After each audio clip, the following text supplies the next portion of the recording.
Now, Honorable Minister to reply. A marathon discussion, I think.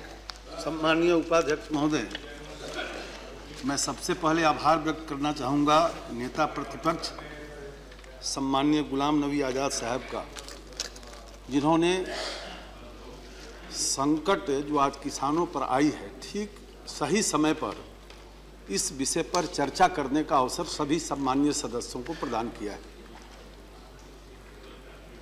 बड़ी संख्या में सम्मानीय सदस्यों ने इसमें भाग लिया है और किसानों की जो दशा है उस पर गंभीरता से विचार किया है। अब ये बात अलग है कि हम सब लोग राजनीति करने वाले लोग हैं, तो उसका राजनीतिकरण हो जाना स्वाभाविक है, लेकिन हमने कोशिश सब लोगों ने की है कि किसानों की चिंता ईमानदारी से करें। इसके लिए सभी के प्रति मैं आभार व्यक्त करता हूं। और सबों ने जो चिंता की उसमें अधिकतर सदस्यों ने इस बात का जिक्र किया कि प्रारंभ में आज़ादी के बाद इस देश में सकल घरेलू उत्पाद में कृषि का योगदान 55% था और आज घटकर 13% हो गया। ये अधिकतर सदस्यों की ने इस बात को दोहराया है, तो निश्चित रूप से साबित करता है कि 67 वर्षों की आज़ादी के अंदर जो कुछ हमने किया उसके कारण 55 से 13 पर आए। ये निश्चित रूप से संकट है, कृषि पर है। हम उसके विस्तार में नहीं जाना चाहते।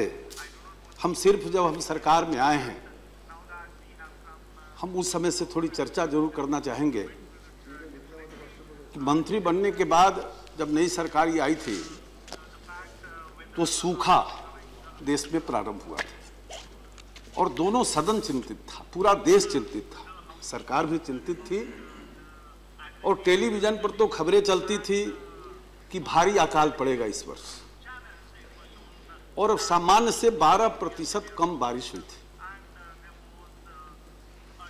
लेकिन हम ICR, राज्यों के कृषि विश्वविद्यालय और कृषि मंत्रालय राज्य का हो या केंद्र का हो, सबने मेहनत किया और मेहनत के बाद 500 से ज़्यादा जिलों का कंटीजेंसी प्लान बनाया और राज्यों को मुहैया कराया कि सूखा के इस समय में हमें किस प्रकार के फसलों का, किस प्रकार के बीजों का इस्तेमाल करना है। राज्य सरकारों ने मेहनत की, केंद्र सरकार ने मेहनत की और माननीय प्रधानमंत्री जी ने भी उस समय बड़ी उदारता से डीजल पर राज्य सहायता, बीज पर राज्य सहायता, चारा पर राज्य सहायता, इसकी घोषणा की। और सबके परिश्रम का परिणाम यह हुआ कि जहां यह अनुमान था कि शायद आधा बुआई भी नहीं हो पाएगा, सिर्फ बुआई में 2% की कमी रही और उत्पादन 3% कम रहा। तो बड़े साहस के साथ राज्य और भारत की सरकार ने मिलकर देश के किसानों ने परिश्रम कर कर उस चुनौती का न सिर्फ सामना किया बल्कि उस पर विजय भी प्राप्त किया। अब दूसरा संकट आया अतिवृष्टि का, ओलावृष्टि का। गांव में रहने वाले अधिकतर हम सब लोग हैं, अगर बाहर में पढ़े भी होंगे तो किसान परिवार में ही अधिकतर लोग पैदा लिए हैं, गांव में जाते रहे। अब ये संकट के समय या इसके पहले भी हम देखते थे कि अतिवृष्टि होने से भी भारी नुकसान होता है फसलों का। अतिवृष्टि में भी, और खास करके धान के विषय में तो है कि वो धान यदि पानी में गिरता है तो बच भी जाता है, लेकिन गेहूं यदि पानी में गिरता है तो वो नहीं बचता। हम लोग के गांव में है कि धान गिरे सभागा का और गेहूं जो पानी में गिरता है वो अभागा का, मतलब वो नहीं बच सकता। लेकिन अपना जो NDRF का जो नॉर्म्स है उसके अंदर अतिवृष्टि आपदा के श्रेणी में आता ही नहीं। और कई और आपदाएं हैं जो राज्यों के अंदर है, वो आपदा के राष्ट्रीय आपदा की श्रेणी में नहीं। अब राज्य सरकारों के सामने मजबूरी रहती थी। 12 ऐसी आपदा है अभी तक जो राष्ट्रीय आपदा के श्रेणी में, जिसके लिए राज्यों को SDRF में पैसे जाते हैं। लेकिन जो स्थानीय आपदा है जिसमें अतिवृष्टि एक महत्वपूर्ण आपदा है, मैं प्रधानमंत्री जी के प्रति आभार प्रकट करना चाहूँगा कि उन्होंने कहा बैठक ली और तय किया कि राज्यों को जो हम पैसा देते हैं एसडीआरएफ में, तो हम एक निर्देश जारी करें कि एसडीआरएफ की जो कुल राशि है उसमें से 20% राशि जो स्थानीय आपदा है, जैसे बिजली गिरने से भी यदि कोई मरता है या अतिवृष्टि से कोई नुकसान होता है, तो जो स्थानीय आपदा है उसको भी राष्ट्रीय आपदा मानकर 20% राशि का इस्तेमाल उसमें कर सकते हैं। दूसरा, ये जो 50% नुकसान पर ही ये सहायता मिलेगी। अब इसका नुकसान क्या था कि जब कर्मचारी खेत में जाते थे तो जिस किसान का 50% नुकसान हुआ है 49% हुआ है। अब इसके नापने का कोई यंत्र नहीं है, लेकिन 48% 49% भी जिसका हुआ है उसको ये सहायता नहीं मिलती थी। ये एसडीआरएफ और एनडीआरएफ से सहायता दी जाती है, मुआवजा नहीं है। तो प्रधानमंत्री जी ने कहा कि 33% तक भी जिसका नुकसान होता है उसको ये मुआवजा दिया जाए। वर्षों से ये गाइडलाइन था कि 1 हेक्टेयर तक नुकसान होगा, चाहे आपका जितना नुकसान हो जाए, लेकिन जो सहायता मिलेगा सिर्फ 1 हेक्टेयर के लिए मिलेगा, माने 2.5 एकड़ के लिए मिलेगा। तो उसको दोगुना किया गया। ये 3-4 जो घोषणाएं हैं, इसके कारण राज्यों की भी गति बढ़ी और राज्य भी बड़ी तेजी के साथ इसमें लगा और किसानों को भी थोड़ी राहत मैं इसलिए कर रहा हूं कि उसका जितना बड़ा क्षति हुआ उसका ये मुआवजा नहीं है, ये राहत है, लेकिन राहत महसूस होने लगा। अब जो नुकसान के आंकड़े हैं, जब पहले जो ओलावृष्टि हुई और जो 26 मार्च को रिपोर्ट आए तो उसमें ये रिपोर्ट आया कि 106 लाख हेक्टेयर में फसलों के क्षति होने का अनुमान है। दूसरा आंकड़ा आया 31/3 को, उसमें आया 113 लाख हेक्टेयर में नुकसान का आकलन अंदाजा राज्यों ने बताया। फिर तीसरा आया 7 अप्रैल को, जिसमें 85 लाख हेक्टेयर बताया, राज्यों ने बताया। फिर चौथा रिपोर्ट आया 10 अप्रैल को, जिसमें 88 लाख हेक्टेयर बताया। फिर 5वां रिपोर्ट आया 16/4 को, तो उसमें 93 लाख हेक्टेयर बताया। अब ये जब 4 बातें मैं बता रहा था, 4 आंकड़े, तो लोकसभा में और शायद यहां भी किसी के मन में सवाल उठा, हो सकता है कि तो 4 बात बोल रहे हैं, लेकिन मैं नहीं बोल रहा हूं। अभी राजस्थान की सरकार ने जो बताया सेकंड रिपोर्ट में 45 लाख हेक्टेयर और थर्ड रिपोर्ट में बताया 16 लाख हेक्टेयर, तो स्वाभाविक है 28 लाख हेक्टेयर की कमी हो गई और 113 से वो 85। और फिर जो ये 5वां रिपोर्ट जो आया, जो हमने बताया था 93 लाख हेक्टेयर, और आज जब मैं कहूंगा कि अब 189 लाख हेक्टेयर नुकसान हुआ है, तो निश्चित रूप से लोकसभा में मेरे कुछ युवा मित्र जो सब no I am going on detail, तो उस समय सवाल कई लोगों ने उठाया कि आप गलत बोल रहे हैं, एक बार कुछ बोलते हैं, एक बार कुछ बोलते हैं। ये सवाल यहां भी न उठे, इसलिए मैं बताना चाहूंगा कि जो 5वां रिपोर्ट था 93 लाख हेक्टेयर का, वो आज मैं 189 लाख हेक्टेयर इसलिए बोल रहा हूं कि उत्तर प्रदेश ने 16/4 को जो मेमोरेंडम दिया था उसमें बताया था कि 29 लाख हेक्टेयर में नुकसान हुआ है और 744 करोड़ रुपए का नुकसान हुआ है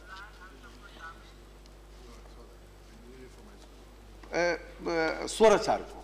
और मैंने उस दिन ये बात कही थी, ये रिपोर्ट है 16/4 का, आप 20 तारीख को मैंने लोकसभा में चर्चा की थी।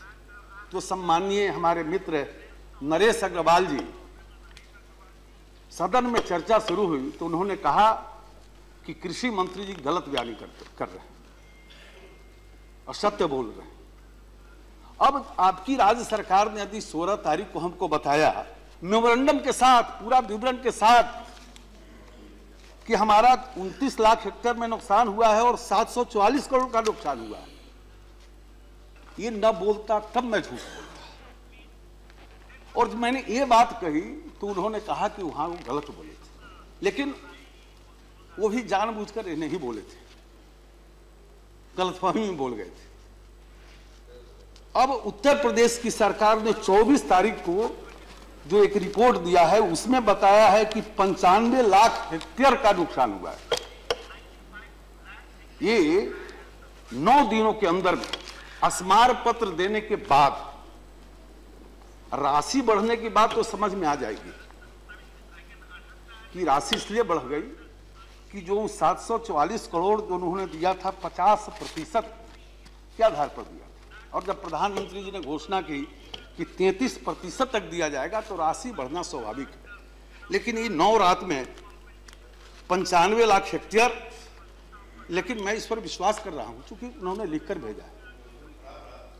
हाँ ठीक है, मैं विश्वास कर रहा हूं। उसके बाद 4 बार मैं विश्वास कर, मैं मेरी बात सुन, मेरी विश्वास करिए, लेकिन आपको इससे सहमत होना पड़ेगा कि मैंने लोकसभा में यदि कहा कि 744 करोड़ का नुकसान हुआ है तो मैंने सही कहा, 20 तारीख को कहा, और 24 तारीख को आपने भेजा कि 6000 करोड़ का नुकसान हुआ है। तो हम कोई अंतर्यामी नहीं है, भविष्यवक्ता नहीं है कि 20 तारीख को ही हम बोल दे कि 6000 करोड़ रुपए का नुकसान हुआ, और इसके लिए मुझको कहा जा रहा था कि हम गलत बयानी कर रहे हैं। अब ये सदन को सोचना है कि गलत बयानी किसकी है, कि प्रक्रिया है कि राज्य आकलन करती है, भेजती है, और सर्वे कराने में भी समय लगता है। हम उस पर विश्वास नहीं कर रहे हैं राज्य के रिपोर्ट पर, लेकिन आंकड़े तो क्या राज्य सरकार के सर्वेक्षण पे आपको विश्वास है या नहीं? पूरी रामायण सुनिए, अभी तो मैंने शुरू किया। नहीं सुनो ना भाई, आप मेरा भाषा नहीं सुने हैं कि मेरा उस पर अविश्वास नहीं है, लेकिन आप हमको 20 तारीख को जो हमने लोकसभा में कहा, उसको जो आपने कहा कि आप गलत बोले हैं, आपकी सरकार ने तो ही रिपोर्ट भेजा था। ये 6000 करोड़ का रिपोर्ट तो आपने 24 तारीख को दिया है या 20 के बाद दिया है, तो जिसको मैं आज बता रहा हूं कि अब जो उत्तर प्रदेश ने भेजा है उसको जोड़कर मैं बता रहा हूं कि 189 लाख हेक्टेयर का नुकसान।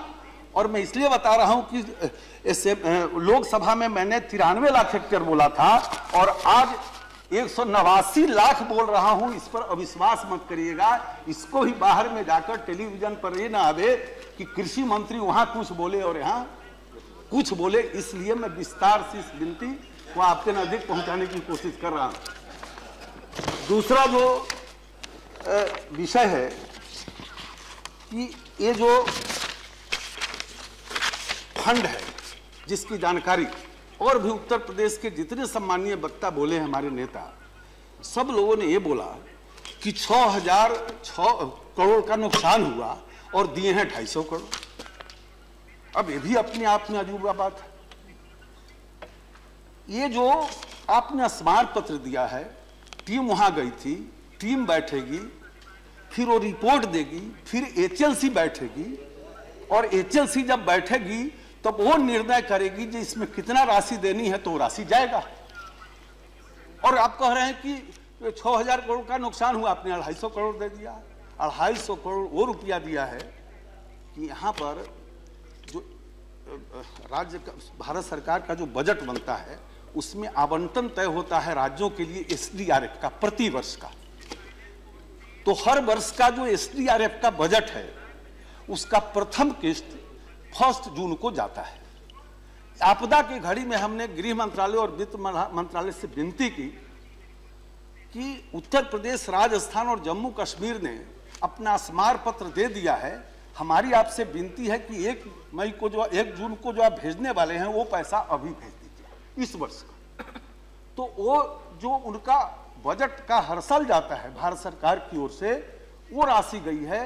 ये 6000 करोड़ जो नुकसान हुआ है इसका पैसा वो नहीं है। HLC बैठेगी, जैसे सूखा आया था आपके, और सूखा जब आया था उत्तर प्रदेश में तो वहाँ टीम गई थी और टीम ने रिपोर्ट लाया, उसके बाद HLC बैठी, और उसके बाद मुझको लगता है कि उसमें भी आपको जो पैसे गए थे उत्तर प्रदेश को उस टीम के बैठने के बाद, उसका भी आंकड़ा मेरे पास है कि HLC ने आपके राज्य को दिया था, उत्तर प्रदेश को 581 करोड़, 581 करोड़ उत्तर प्रदेश को दिया था। लेकिन एक सवाल बार बार खड़ा होता है कि भाई ओला पड़ा, अभी टीम गई, टीम रिपोर्ट लाएगा, HLC बैठेगा, तब तक किसान का क्या होगा? ये सवाल उठना स्वाभाविक है। लेकिन हम सबको पता है कि हर साल राज्यों का STRF का फंड होता है, उसके पास वो मौजूद रहता है और कोई आपदा आने पर उसका इस्तेमाल वो कर सकता है। फिर जिस राज्य के पास यदि वो खर्चा हो चुका है तो कंटीजेंसी फंड होता है जिला के अंदर। मैं अभी गया था भूकंप पे, अभी जो चक्रवात आया तो बिहार के मुख्यमंत्री जी साथ गए थे और उधर से उनको दिल्ली आना था और मुझको पटना आना था। तो अभी पटना हम दोनों एक ही जहाज में आए और आधे घंटे में अपनी कैबिनेट की बैठक की और कंटीजेंसी फंड का 1700 करोड़ रुपया निकालकर। तो ये सवाल जो खड़ा होता है कि हमारे सम्मानीय गुलाम नबी आजाद साहब हैं, उनको पूरा इसका तजुर्बा हो गया, या हम लोगों में से कई लोग इस व्यवस्था से जरूर परिचित होंगे, तो उसके कारण रुकावट नहीं होता है। लेकिन पहली बार ऐसा हुआ कि आपदा जब दुई आई है तो उसमें ऐसा होता है कि राज्य का स्मार पत्र आता है, लंबा समय लगता है राज्य को भी वो सब गणना वगैरह करना, रिपोर्ट ठीक से बनाना पड़ता है, नहीं तो फिर उसको पैसा ज़्यादा नहीं मिल पाता है। तो इसलिए अपना आंकड़ा वगैरह ठीक से इकट्ठा करता है। उसके बाद यहाँ से अंतर मंत्रालय टीम जाती है, जिसमें गृह मंत्रालय, वित्त मंत्रालय और कृषि मंत्रालय का टीम होता है। इस बार पहली बार ऐसा हुआ कि 16 मार्च को ही हमने अपने एक एक अधिकारियों को सारे राज्यों में भेजा और राज्य के अधिकारियों के साथ मिलकर वो गणना शुरू हो गई। राज्य सरकारों ने भी तेजी देखा और सारे मंत्री गए सभी राज्यों में।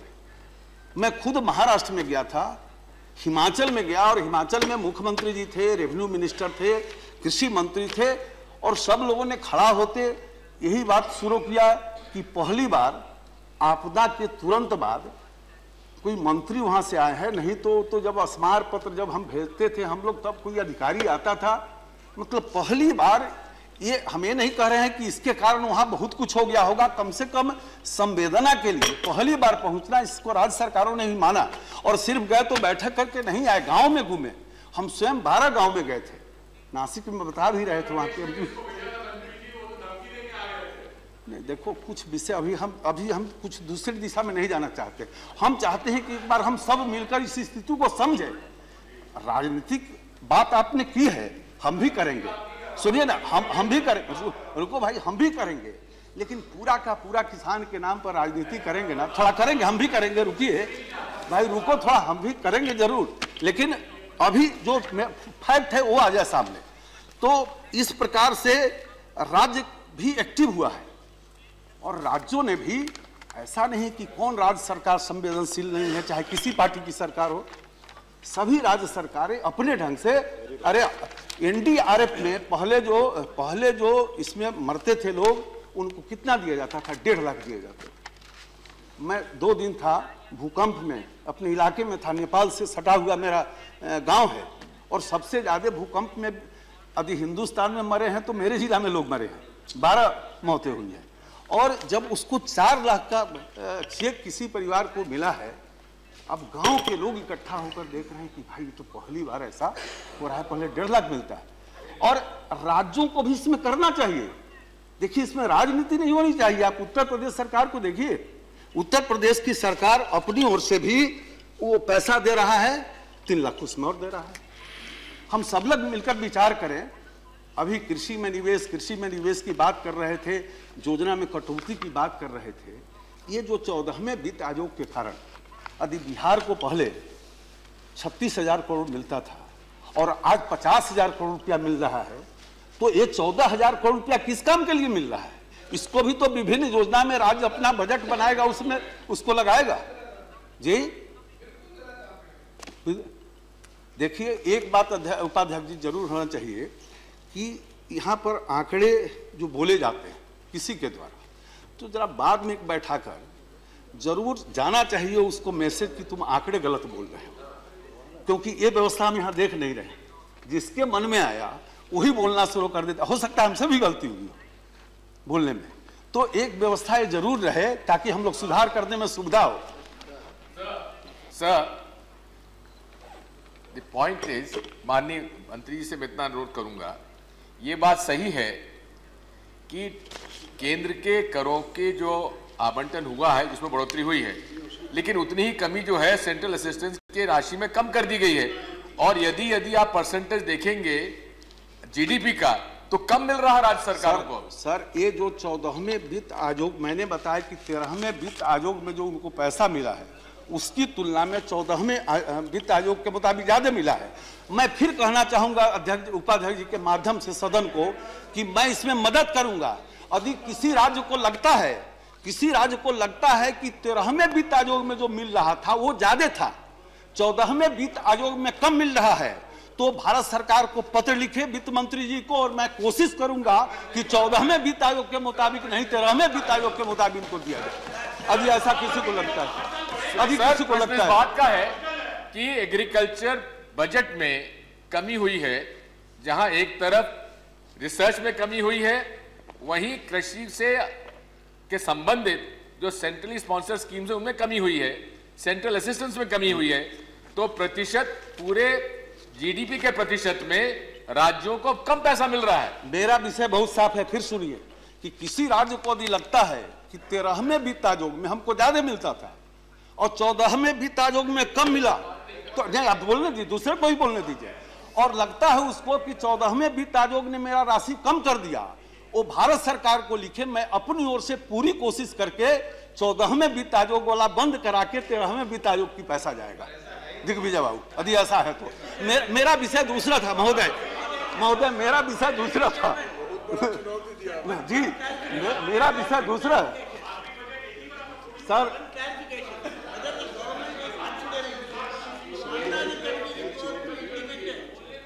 It can give us some relief. अरे आपकी बात तो सुनने नहीं दे रहे लोग। You please consider whether you are considering Swaminathan committee report, which will help the farmers. हम उस पर भी आते हैं सर, उस पर भी आएंगे। तो मेरा विषय दूसरा था कि ये जो उत्तर प्रदेश जैसे अपनी ओर से 3 लाख रुपया दिया, तो अन्य राज्यों को भी इस दिशा में करना चाहिए। जैसे महाराष्ट्र को हमने देखा कि ये जो नॉर्म्स था पहले की, यदि बागवानी नष्ट होता है तो 12,000 प्रति हेक्टेयर देना है, तो इसके पहले जो सूखा आया था तो 13,000 महाराष्ट्र सरकार अपनी ओर से देकर 25,000 रुपये प्रति हेक्टेयर दे रहा था। और आज भी उत्तर प्रदेश जिसको नॉर्म्स बदलने के बाद सिंचित जमीन को 9 के बदले 13.5 हुआ है, तो वहां की सरकार अपनी ओर से भी उत्तर प्रदेश की सरकार दे रही है। मेरा विषय ये है कि राज्यों के पास भी बजट होता है और उसका भी उपयोग होना चाहिए, और भारत सरकार से भी बढ़ाए गए हैं, सारे बढ़ाए गए हैं। दिग्विजय बाबू, आपके ध्यान में होगा कि पहले 50% तक मिलता था मुआवजा, मरने वाले को 1.5 लाख ही मिलता था, अब 4 लाख मिल रहा है। मैं इन बातों को इसलिए चर्चा कर रहा हूं कि हम सब मिलकर किसान को कैसे, चाहे वो भारत की सरकार हो चाहे राज्य की सरकार हो, हम सब लोगों को मिलकर किसानों के संकट की इस घड़ी में हम कैसे उनकी मदद कर सकते हैं, इसके विषय हम सब लोगों को निश्चित रूप से चिंता करनी चाहिए। दूसरी चिंता कि कृषि के क्षेत्र में निवेश हम आज नहीं, पहले की सरकारें भी करती आ रही है। आपके ध्यान में होगा विदर्भ पैकेज, बुंदेलखंड पैकेज, लेकिन इस विषय पर हम चर्चा हम चाहते हैं कि हम बाद में करें, लेकिन चूंकि महाराष्ट्र का विषय और आत्महत्या का विषय ये सब भी बड़ा प्रमुख है, उसकी चर्चा करना आवश्यक है। लेकिन कृषि बीमा की चर्चा सभी मित्रों ने की है, माने 90% वक्ता ने कृषि बीमा की चिंता की, और इसलिए हम सब लोगों को इस बात को अच्छी तरह मिलजुल कर समाधान करना पड़ेगा। क्योंकि ये जो NDRF है, इसमें तो हम राहत देते हैं ना, मुआवजा तो देते नहीं है, उसको मुआवजा कैसे मिले इसकी चिंता करनी होगी। तो इसके लिए कृषि बीमा को एक बार हम सब लोगों को मिलजुल कर इसमें जो विसंगतियां हैं वो कैसे दूर हो, किसान को कैसे लाभ मिले। तो सबको ध्यान में होगा कि राष्ट्रीय कृषि बीमा योजना चली, आदरणीय शरद पवार जी हमारे मंत्री थे उस समय, नई बीमा योजना बनी, मॉडिफाइड उसको क्या बोलते हैं, नाइस, मॉडिफाइड नाइस। अब वो जो बनी, लेकिन लागू करना जिस समय हुआ, हमने गए कृषि मंत्री, तो हरियाणा के मुख्यमंत्री उस समय के हुड्डा साहब थे, फिर गुजरात के मुख्यमंत्री खुद शिवराज सिंह जी आए और उन्होंने बताया कि ये जो नया स्कीम बना है इसमें किसानों को ज़्यादा प्रीमियम देना हो रहा है, ये इसको हम लोग नहीं मानेंगे। और बहुत प्राइवेट कंपनी आ गई, 10 कंपनी आ गई उसमें, लेकिन कई राज्यों ने माना। अब उत्तर प्रदेश की बीमा की ज़्यादा चर्चा हुई, तो उत्तर प्रदेश ने भी इस नया को माना। अब पुराना हो या नया हो या मौसम आधारित जीवन बीमा हो, कृषि बीमा हो, इन सभी योजनाओं में जो पहले से योजना चल रही थी, जो आज भी मध्य प्रदेश, हरियाणा, कई राज्य, गुजरात, ये जो पुराना है उसको मान रहा है, उसमें किसानों को प्रीमियम कम देना पड़ता है। और जो उसमें लघु और सीमांत किसान होते थे तो राज्य सरकार उनको आधा आधा अपनी ओर से देता है। लेकिन लेकिन जो जितना प्रीमियम जमा होता था उससे ज्यादा यदि भुगतान करना होता था वो भी भारत सरकार, राज्य सरकार आधा आधा देती थी। लेकिन मॉडिफाइड नाइस जो लाया गया उसमें सरकार को नहीं देना है, बड़ी बड़ी कंपनी भी आ गई और थोड़ा प्रीमियम भी बढ़ गया, लेकिन नुकसान जो होता है उसकी भरपाई बीमा कंपनी को ही करना है। अब इसका थोड़ा बहुत नुकसान जरूर हो रहा होगा क्योंकि बीमा कंपनी भी व्यापारी है, लेकिन ध्यान में रहे कि किस राज्य में कौन बीमा कंपनी काम करेगी, ये टेंडर देके या बरारता करके राज्य सरकार तय करती है। राज्य लाइसेंस भारत सरकार दिए, लेकिन कौन बीमा कंपनी हमारे राज्य में मौसम आधारित कृषि बीमा या मॉडिफाइड कृषि बीमा योजना, तो ये राज्य सरकार को तय करना है। फिर जो मैपिंग का एरिया होना चाहिए वो तहसील होना चाहिए, ब्लॉक होना चाहिए या 10 किलोमीटर होना चाहिए, जवाब वो सब आपके ध्यान में होगा, ये भी उनको तय करना है। और मौसम आधारित बीमा में जहां जहां वो 10 किलोमीटर तक कुछ कर सकते हैं उसी के लिए मौसम बीमा से राज्य सरकार एग्रीमेंट करती है, और जहां उनके यंत्र नहीं होंगे वहां नहीं करती है राज्य सरकार। और कौन कौन फसल का करना है भी राज्य सरकार करती है। भारत सरकार को यदि कोई अंश देना है तो अंश देती है। तो कुल मिलाजुलाकर बीमा के अंदर विसंगतियां इतनी हैं सर कि किसानों को ठीक से लाभ नहीं मिल पाता है, और इसीलिए जब सरकार में हम आए,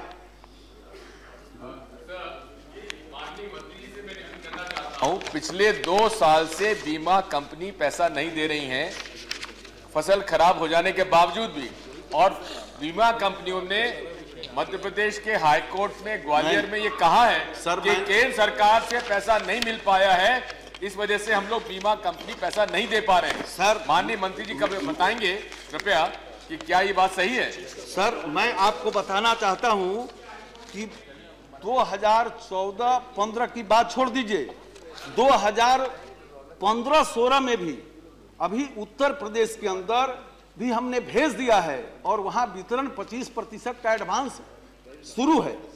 मैं ये 14-15 का किसी राज्य का बकाया नहीं है, बल्कि राज्य सरकार देरी करती है, इसके कारण विलंब हो सकता है। मध्य प्रदेश हाई कोर्ट में इंश्योरेंस कंपनीज का बयान की कॉपी मैं आपको दे दूं? सर मेरी भी कॉपी ले लीजिए कि हमने सबको पैसा भेजा है अपना अंश। या तो इंश्योरेंस कंपनी गलत बोल रही है या आप क्या कॉपी ले लीजिए मेरा कि किसी का बकाया नहीं है। और इवन अभी जो बेमौसम बारिश आई, हमने सबको कहा कि 25% भुगतान करो, अंश हम अपना दे दिया है, और जो मौसम आधारित बीमा है उसको 45 दिन के अंदर देना है। अगर ये दोनों काम बीमा कंपनी ठीक नहीं कर रही है, राज्य सरकार हमको रिपोर्ट करेगी तो हम उसका लाइसेंस कैंसिल कर सकते हैं, लेकिन राज्य सरकार बताएगी हमको कि ये बीमा कंपनी ठीक काम नहीं कर रही है। इसके बाद महोदय जो न्यूनतम समर्थन मूल्य का सवाल है, न्यूनतम समर्थन मूल्य, एक बार घोषणा पत्र की चर्चा बहुत हो रही थी, आपके ध्यान में होगा कि जो 2004 में किसान आयोग बना था,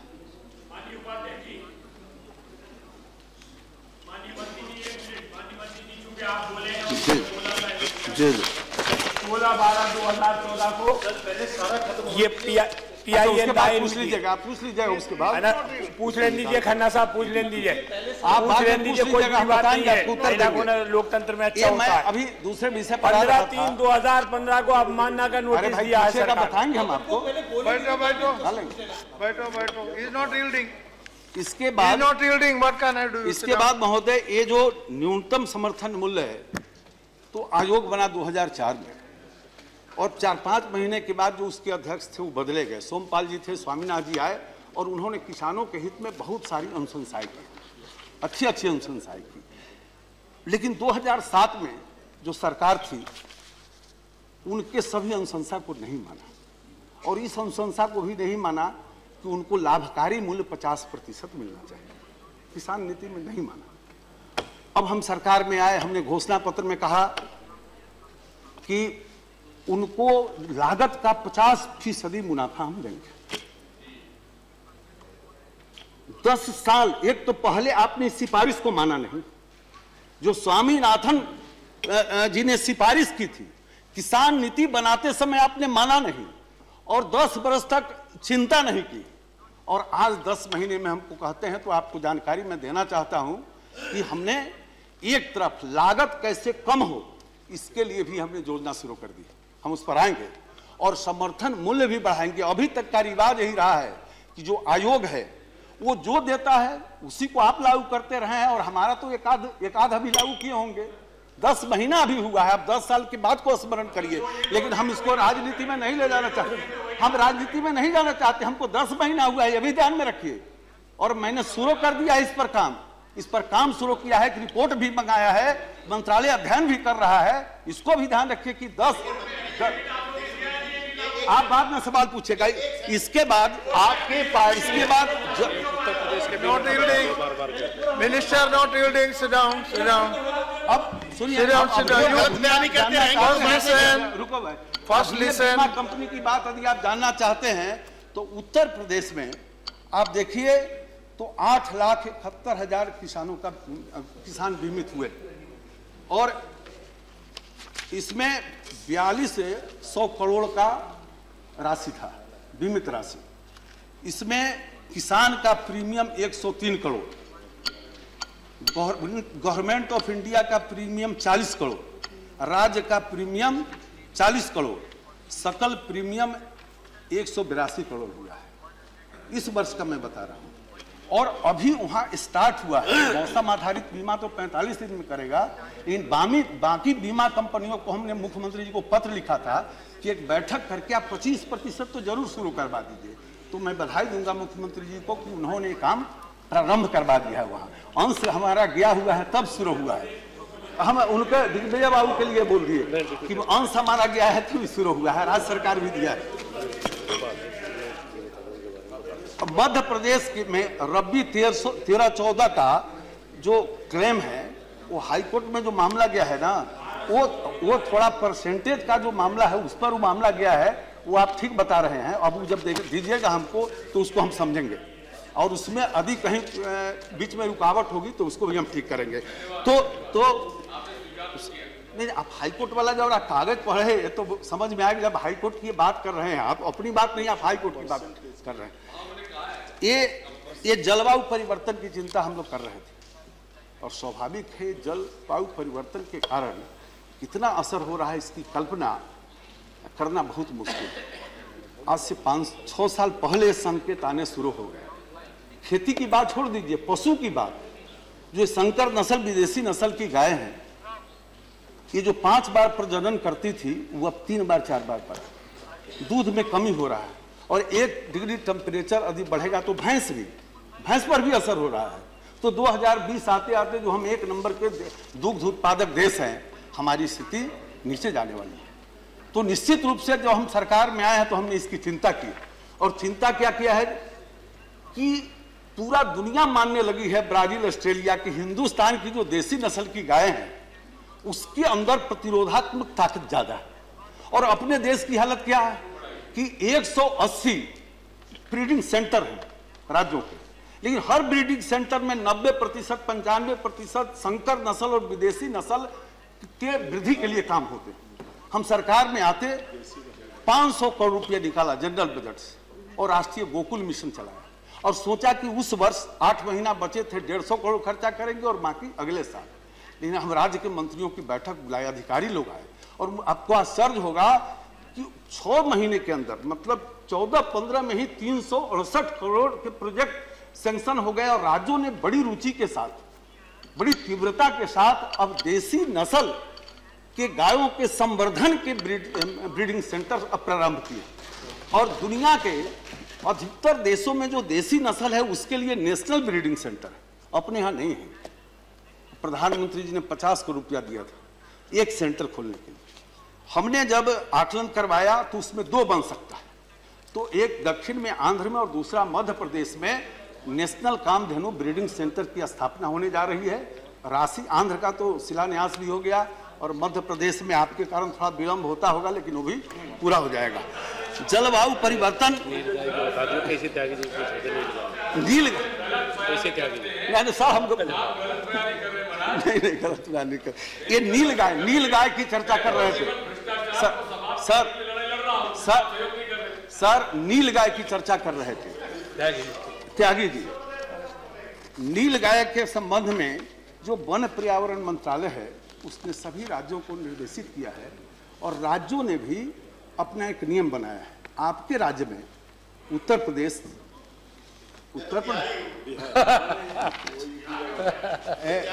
देखिए, नाटक में पात्र कोई बनता है तो बहुत कुशल आदमी है तो नाटक करते वक्त लोग को भ्रम में रखता है, लेकिन उसके बाद लोग समझ जाता है जी फलना व्यक्ति। इसलिए आप उत्तर प्रदेश के हैं और उत्तर प्रदेश के हैं और उसमें बहुत साफ स्पष्ट है कि सरकार को निर्देशित और सरकार ने भी जिला स्तर पर एक कमेटी बनाई है जिसमें जिला पदाधिकारी को अध्यक्ष बनाया है और इस स्तर पर वहां पर एक व्यवस्था है कि यदि किसी का फसल नुकसान करता है तो उसको परमिट दिया जाता है मारने का, लेकिन अगर 15-20-30% तक अधिक फसल नुकसान कर रहा है तब मारने का परमिट नहीं देता है। 70% से ज्यादा यदि करता है तो उत्तर प्रदेश की सरकार परमिट देती है और राज्यों के अंदर उसने एक व्यवस्था बनाई है। दूसरा जो ऋण प्रवाह की बात हो रही थी, ऋण वसूली की बात हो रही थी, तो बिल्कुल ओलावृष्टि से नुकसान के जिस समय खबर आए थे रिजर्व बैंक ने राज्यों को लिखा और हमने भी पत्र लिखा कि रीस्ट्रक्चरिंग के लिए और जिला स्तर पर बैठक करके 1-1 साल स्थगित रोक दी गई है और जो दूसरे इसके बाद के फसल में ऋण देना है उस पर भी ऋण देने का इजाजत दिया गया है। ये राज्यों के अंदर होता है एसोसिएशन, जिला में कलेक्टर उसके अध्यक्ष होते हैं और राज्य में चीफ सेक्रेटरी होते हैं और सब ये काम सारे राज्यों में लगभग इस प्रकार के निर्देश जा चुके हैं। अब जो आत्महत्या है जो सबसे बड़ा विषय है, थोड़ा समय लगेगा, चिंता मत करिए, सवाल बहुत सारे आए हैं, किसान का मामला है। तो ये आत्महत्या के संबंध में हम थोड़ा जानकारी ये देना चाहेंगे कि अभी जो मेरे पास रिपोर्ट आया है, अभी रिपोर्ट में कितनी सत्यता है गलत है हम खुद भी इससे सहमत नहीं, लेकिन हम तो वो बताएंगे जो राज्य सरकार ने लिख के दिया है कि पंजाब ने स्वीकार किया है कि 5 किसानों ने आत्महत्या की। महाराष्ट्र ने लिखा है कि आत्महत्याओं की कुल संख्या 601, जांच के बाद मुआवजा पाने के हकदार परिवार 241, ऐसे केस जिनकी जांच बाकी है।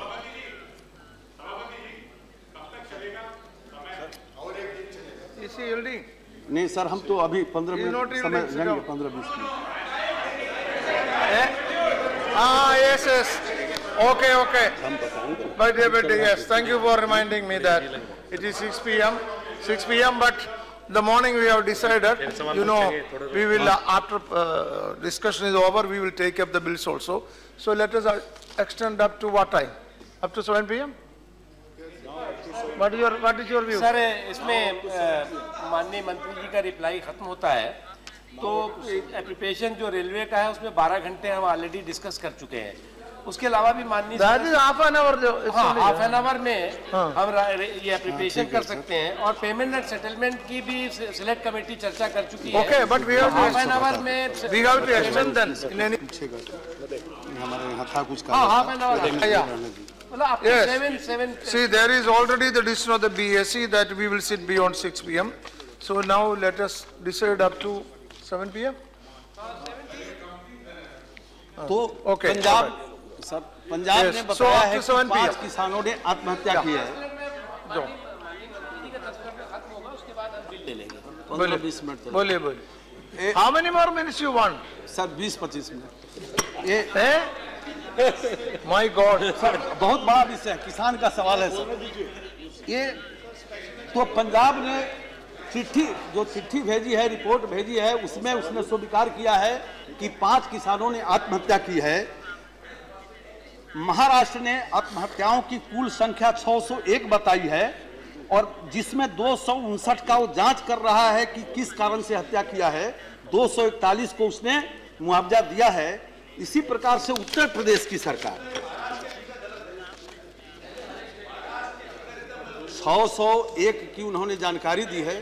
मैं इसको 607 नहीं बोल सकता हूं, मुझको विश्वास नहीं है इस बारे में। मुझको मेरी बात नहीं, ये गलत फिगर है।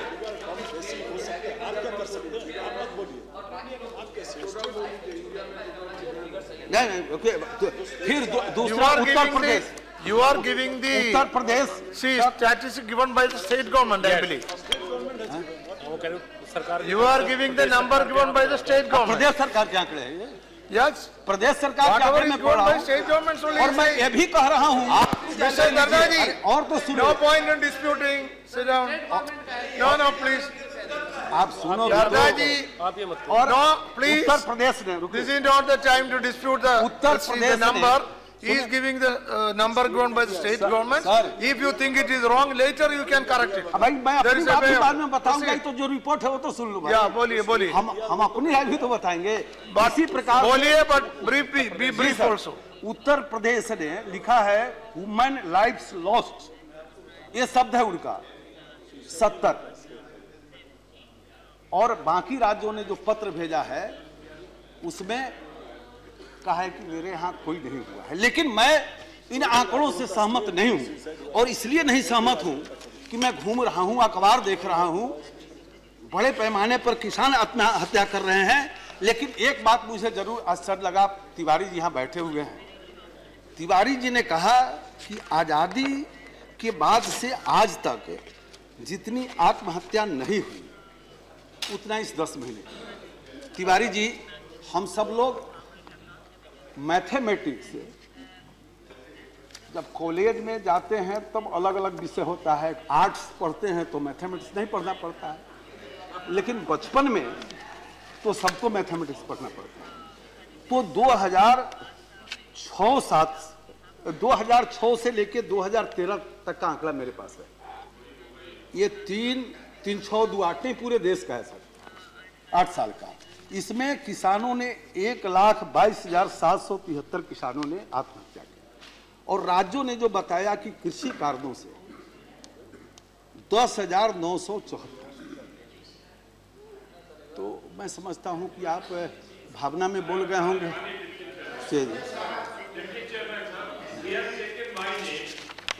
Right to explain this.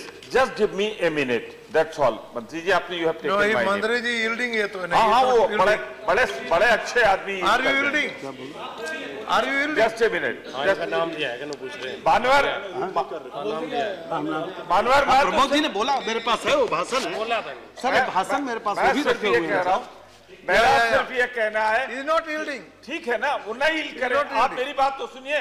मैं सिर्फ इतना कह रहा हूँ कि जिस आंकड़े को वो कह रहे हैं उस पर वो खुद ही विश्वास नहीं कर रहे हैं। वो कह रहे हैं आई डोंट ट्रस्ट दिस। जब उनको अपने आंकड़े पर विश्वास नहीं तो मेरे आंकड़े को कैसे गलत कह सकते हैं? मैं सिर्फ कहना चाहता हूँ कि मोदी सरकार के आने के बाद, इनकी सरकार आने के बाद देश में जितने किसानों ने आत्महत्या की है उतनी आजादी के बाद कभी नहीं This हुई। is not need. No need of this kind of discussion. Please. Tiwari ji के बात से सहमत होकर मैं आजादी से लेके मोदी जी के आने तक की बात छोड़ दूं, सिर्फ 6 बरस का भी बोलूं कि 6 बरस में 1,22,000 किसान ने आत्महत्या की और मोदी जी के आने के बाद 1,23,000 किसानों ने आत्महत्या की, तो इससे बड़ा मजाक का विषय दूसरा कोई नहीं बनेगा। इसलिए मैं ऐसा नहीं बोल सकता हूं, ऐसा नहीं बोल सकता हूं। महोदय, महाराष्ट्र पर बड़ी चर्चा होती है। अब ये महाराष्ट्र में हम 3 साल का बता रहे हैं, 11, 12, 13, 3145 देश भर में कृषि कारण से। वो आंकड़ा ठीक है, विश्वास के जो न भी हम मानते हैं, लेकिन जो आंकड़े हैं जिसमें महाराष्ट्र में 2000 देश भर में। अब कुछ मित्रों ने कहा है Not allowed. I'm not allowing. कुछ मित्रों ने कहा, Mr. Minister, कि you address इसका the chair. Don't listen to उपाय में anybody. हमारे कुछ मित्रों ने कहा कि ऋण माफी इसका उपाय है, और कुछ मित्रों ने कहा कि बड़ी राज्य सहायता। हम इन दोनों से सहमत हैं, लेकिन मैं दोनों के विषय में बताना चाहता हूं कि ऋण माफी के बाद भी ये आत्महत्याओं का दौर नहीं रुका। दूसरा कि बड़ा राज्य सहायता करने के बाद भी नहीं रुका। उदाहरण के लिए मैं बताऊंगा कि सिर्फ 10 साल में महाराष्ट्र में कितना राशि गया। सर जरूर हम बताना चाहेंगे, इससे समझने में 2003 में विदर्भ विकास के लिए 763 करोड़, 2005 में किसान हत्या रोकने के लिए 275 करोड़, फिर 2006 में प्रधानमंत्री ने 3750 करोड़ रुपए का पैकेज दिया। इसी साल मराठवाड़ा विकास के नाम पर उस राज्य के तिजोरी से 35 करोड़, 2008 में केंद्र ने किसानों का 9,868 करोड़ रुपए का कर्जा माफ किया। इसी साल कर्ज माफी से बाहर रहे किसानों के लिए सूबों ने 6,000 करोड़ रुपए के कर्ज माफ किए। 2009 से मराठवाड़ा विकास के लिए 5,000 करोड़, कोंकण विकास के लिए 5,332 करोड़, खानादेश विकास के लिए 6500 करोड़, फायन तूफान पीड़ित के लिए 1,000 करोड़, फिर सूबे के खजाने से 2011 में कपास, धान, सोयाबीन किसानों को 2,000 करोड़ रुपया, 2012 में मौसम बरसात प्रभावित किसानों को 1,200 करोड़ रुपये, 2013 में अकाल पीड़ित किसानों को 4,500 करोड़ रुपये, और अभी अभी हमने दिया है 2,000 करोड़ रुपया सूखा में। मेरा विषय यह है कि एक दूसरा पक्ष भी ध्यान में लीजिए। दूसरा पक्ष यह है कि आजादी के 68 बरस बाद भी हम खेत को पानी नहीं पहुंचा सके। अध्यक्ष महोदय, आज पूरे देश के अंदर यदि 45% सिंचित भूमि है और पंजाब के अंदर 98% है, तो 98% जहां सिंचित भूमि है उसकी उत्पादकता प्रति हेक्टेयर 4 टन, और पूरे देश का 45% है और महाराष्ट्र का 16% जमीन सिंचित है और उसकी उत्पादकता प्रति हेक्टेयर 1 टन के बराबर है। खेत को हम पानी नहीं पहुंचा सके और हजारों हजार करोड़ रुपया खर्चा हमने किया, और जिस राज्य में किया वहीं पर यह हालत है। मतलब या तो उस रुपये का ठीक से उपयोग नहीं हुआ। अब हम सबको मिलजुल कर, जब तक देखिए हिंदुस्तान है, बड़ा देश है, यहाँ 125 करोड़ लोग रहते हैं। इटली छोटा देश है, हिंदुस्तान में 125 करोड़ लोग रहते हैं। यहाँ जब तक हर खेत को पानी नहीं मिलेगा, तब तक हर हाथ को काम नहीं मिलेगा, हर किसान के घर में पैसा नहीं होगा, आत्महत्या की स्थिति आती रहेगी। मित्रों, में एक बड़ा कदम है कि हर खेत को पानी, यदि किसान की खुशहाली चाहते हैं तो पहला यही सब कुछ नहीं है, लेकिन एक प्रथम कर्तव्य हमारा होना चाहिए था कि हम सब खेत पर पानी पहुंचाए। और किन्होंने चर्चा की कि इस मद में क्या किया। इस मद में प्रधानमंत्री सिंचाई योजना चालू की है और 503 करोड़ रुपया दिया है, और 3,000 करोड़ रुपया और वित्त मंत्री जी ने रखा है कि जल्दी खर्चा करो, हम तुमको पैसा देने के लिए तैयार है। लेकिन ध्यान रखिए, जब तक ये सरकार हर खेत पर पानी पहुंचा नहीं लेती, ये सरकार चैन से बैठने वाली नहीं है। आप चर्चा कर रहे थे, हमारे तमिलनाडु के सम्मानीय सदस्य चर्चा कर रही थी कि रासायनिक खादों का अंधाधुंध प्रयोग, हरित क्रांति आई, उसका लाभ हुआ, उत्पादन बढ़ा, लेकिन पिछले 2-3 वर्षों के अंदर जब आप देखेंगे तो कमी आ रही है। पंजाब के हजारों एकड़ जमीन बेकार हो गए, वहां किसान आत्महत्या कर रहे हैं। अब सॉइल हेल्थ मैनेजमेंट, किसी ने पूछा कि आपने क्या किया, जरा बताइए। सॉइल हेल्थ मैनेजमेंट 2007-8 में इसकी चिंता देश में शुरू हुई, और 2007-8 से लेकर 31 मार्च 14 तक 112 करोड़ रुपए इस पर खर्चा किए गए। सॉइल हेल्थ कार्ड के लिए मिशन मोड में कोई योजना नहीं, 112 करोड़ रुपया उसी में लेबोरेटरी बनाना और सॉइल हेल्थ कार्ड बनाना। कितना राज्यों को पैसा जाता था। हमारी सरकार आई तो लगभग 58 करोड़ रुपया हमने एक वर्ष में दिया। आप 6-7 वर्षों में 112 करोड़ रुपया हमने 6-7 महीने में 58 करोड़ रुपया दिया। और इतना ही नहीं, प्रधानमंत्री जी ने कहा कि पता करो कि हर किसान का जो जमीन है कितना खर्चा लगेगा कि सबको सॉइल हेल्थ कार्ड मिल जाए। अब देश में 14 करोड़ किसान हैं जिनके पास जोत है, जमीन है, और जब आंकड़ा देखा गया तो बहुत खर्चा नहीं, 568 करोड़ रुपया तुरंत प्रधानमंत्री जी ने कहा और इतने रुपया आवंटित हुए और पूरे देश में मिशन मोड में सॉइल हेल्थ कार्ड की योजना देश भर में प्रारंभ हो गई है। जैविक खेती की बात है, अब जैविक खेती पर क्या पैसा देते थे, एक पैसा किसी राज्य को जैविक खेती के लिए नहीं दिया जाता था। राष्ट्रीय कृषि विकास योजना के तहत दिया जाता था और कई योजनाओं के तहत जो पैसा जाता था राज्य सरकार उसी में से पैसा निकाल कर किसी तरह जुगाड़ करती थी। लेकिन हमारी सरकार ने 300 करोड़ रुपया इस साल दिया है और जैविक खेती को पूरे देश में इसको प्रारंभ किया है। महोदय, कुछ लोग चर्चा कर रहे थे आलू प्याज की। मूल्य स्थिरीकरण फंड देश में बनाया गया। मूल्य स्थिरीकरण, उसमें किसी भी प्रश्न का सही तरीके से जवाब नहीं दे रहे हैं और डाइवर्ट आप जवाब सुनिए ना, और आप तो जवाब छूट जाएगा, फिर पूछिएगा। कोई जवाब सही नहीं सर, आप फिर पूछिएगा। मिनिमम जो पूछना होगा हम उत्तर देंगे, जवाब नहीं। आपने बात की है, जवाब से हम पूरी तरह वर्कआउट करते हैं। आलू प्याज की बात की है इन्होंने। पहली बार सरकार ने, अब सुनने का भी तो साहस रखिए, पहली बार किसी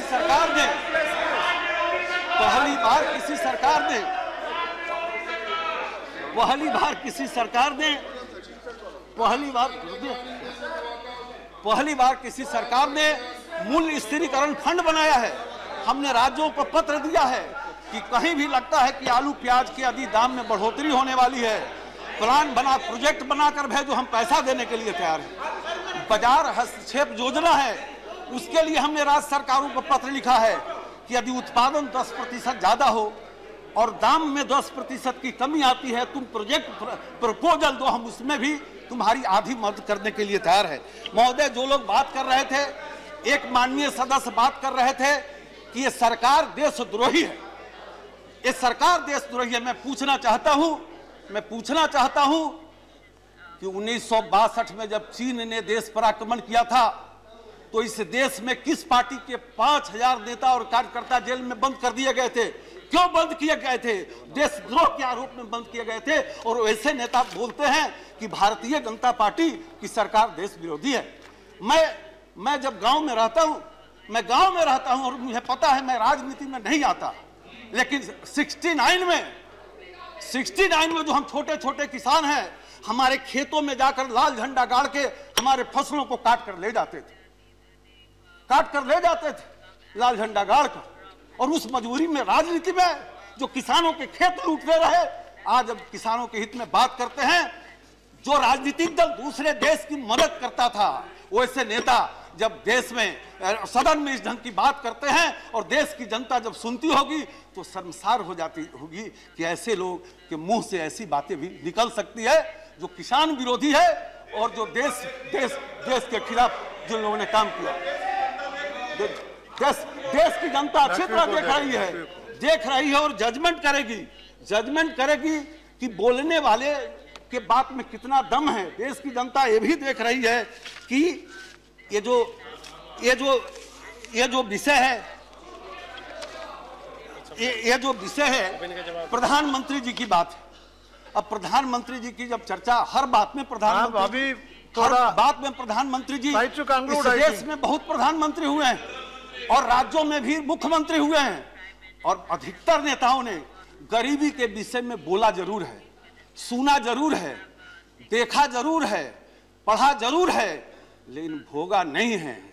देश का सौभाग्य है कि आज देश का एक ऐसा प्रधानमंत्री बना है जिसने गरीबी को भोगा है। और जो गुलाम नबी आजाद साहब ने बहुत अच्छी बात की भाखड़ा कनाल का, भाखड़ा डैम का, और उसमें पंडित जवाहरलाल जी का आपने नाम लिया। और जब पंडित जवाहरलाल जी का नाम लिया तो देश के हमारे सर्वाधिक लोकप्रिय नेता थे और दुनिया के नेता थे, देश के नेता नहीं थे, दुनिया के नेता थे। और मुझको स्मरण आ गया, आपके कारण स्मरण आ गया कि प्रधानमंत्री जी जब देश आजाद हुआ था तो आजादी के बाद ओडिशा में हीराकुंड बांध की नींव का पहला पत्थर तत्कालीन प्रधानमंत्री जवाहरलाल नेहरू जी ने 12 अप्रैल 1948 को रखा था। और विस्थापित किसानों ने जब विरोध किया तो नेहरू जी ने कहा कि अगर आपको कष्ट हो रहा है तो देश के लिए कष्ट उठाना चाहिए। नेहरू जी ने ही भूमि अधिग्रहण को न्यायिक समीक्षा से बाहर रखा। मैं अपनी बात नहीं कर रहा हूं सर, 23 तारीख के अखबार में संजोग से पढ़े और आपने बोला था, देखिए उन्होंने देश के लिए बहुत किया। भाई नहीं मिसकोट में नहीं कर, मैं बता रहा हूं कि उन्होंने देश के लिए इतना बड़ा काम किया। मेरी बात नहीं सुनोगे। अब आप बाद में पूछना भाई, आप सूट महोदय, आप सूट बूट की बात करते हैं, और आजादी के बाद से लेकर 13 तक, आजादी के बाद से ले 13 तक इस सूट बूट वाले को किसने जमीन दिया? और सूट केस वाले को किसने कोल ब्लॉक का आवंटन दिया? सुनो ये सूट बूट वाले को किसने दिया? प्लीज। और आज जब किसान की बात आती है, उसके गांव की बात आती है, सड़क बनाने की बात आती है, स्कूल बनाने की बात आती है, गरीबों के घर बनाने की बात आती है, तो आपको सामाजिक प्रभाव के आकलन की चिंता होती है। और कोल ब्लॉक में हजारों एकड़ जमीन जब आप देते हैं तो सामाजिक मिस्टर मिनिस्टर, सवाल नहीं है। राजनीति से अलग होगी, राजनीति से अलग चर्चा करनी पड़ेगी। राजनीति किसान के नाम पर राजनीति, ठीक है, दुकानदारी बंद हो रही है। मिस्टर मिनिस्टर सुनो, मैं अंत में Please, Mr. Minister, as well as this side should know, there are 2 bills to be मैं passed. आपके माध्यम से सदन से विनती करना चाहूंगा कि आप राजनीति मत करिए। किसान का सवाल है, मिलजुल कर इसका समाधान करिए।